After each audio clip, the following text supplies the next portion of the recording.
Finally, I'm so excited for this new 6x6.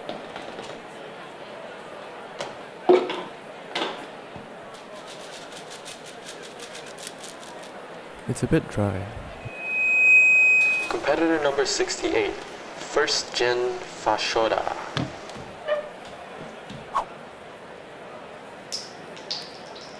No, don't do it. It'll ruin your cube. No, no.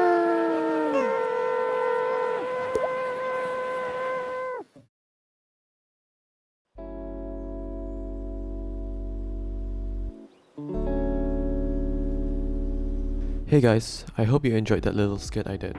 Anyway, this happened because I chose to use an out-of-the-box MGC with a bit of silk. Ugh, so oily. I probably put 20 drops of silk while filming. Nothing against silk and DNM. They do a good job of instantly speeding up cubes, but their effects are quite short-term, especially DNM. By popular demand, I'm going to show you how I set up my cubes, when I'm not lazy, that is.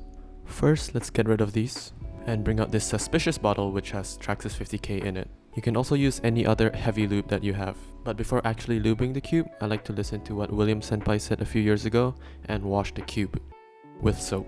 To make it easy to wash all of the pieces, I like to use this plastic container. If you don't have some sort of container to wash the cube with, you could just place the pieces directly in the sink. Okay, I don't want this jacket to get wet. Now let's disassemble the cube completely. We're going to be washing all of the pieces except for the core because we don't want the metal to rust. So for the core, just grab a tissue and wipe off the stock lube.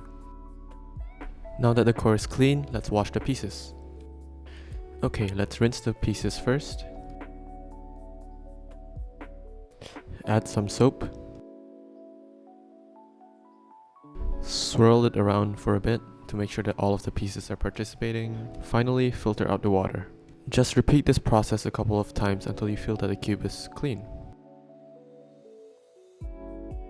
Okay, we're back. Now let's dry all of the pieces. Here I'm dumping all of the pieces onto a cloth and wiping every single piece separately. You could also exert less effort by simply leaving the cubes to dry overnight. Also, something I forgot to do in the beginning is sorting the pieces to make assembling a lot easier. Before assembling the cube, let's start by lubing the core.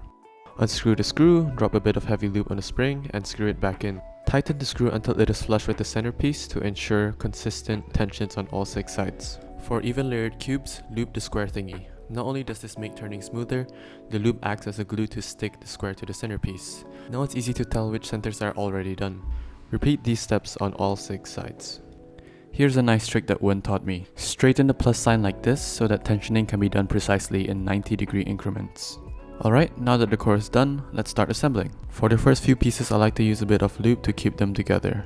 From this point onwards, I usually don't put any lube until half of the cube is assembled. Again, this is how I set up my cubes, so when you start adding lube, it's totally up to you. However, the main goal is to lube all of the contact points of the cube. You can find the contact points by placing 2 pieces together and finding which parts of a piece touch. Don't lube all of the pieces because that would just make the cube gummy. Instead, lube some pieces from different areas of the cube. This makes it a bit easier to break in. That's it! The cube will be very slow at first, but after breaking in, the turning will be smooth and beautiful. Of course, you can still adjust the tensions to your liking. Anyway, that's it for this video. I hope you enjoyed it. Bye!